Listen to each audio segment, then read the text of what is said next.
Bismillahirrahmanirrahim. Dear colleagues, as you know, the Pakistan Librarians Welfare Organization is going to conduct an international virtual conference on transformation of knowledge repository into knowledge economy. This conference will be held on 15th and 16th September 2022.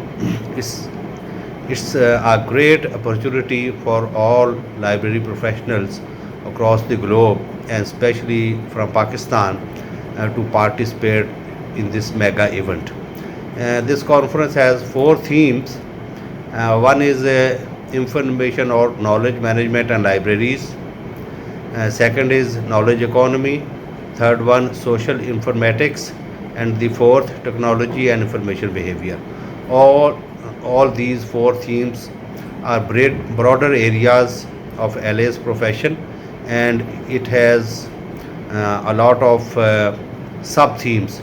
So, all the library professionals, library educators, and researchers could easily find their area of interest under these four themes.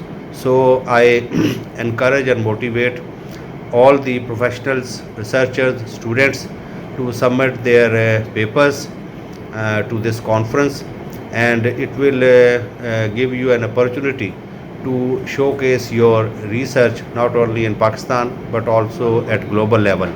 And this conference is also a great opportunity for networking with each other, knowing each other nationally and internationally. And also, in the end, I would extend my well wishes for the conference organizers for this mega event. Thank you.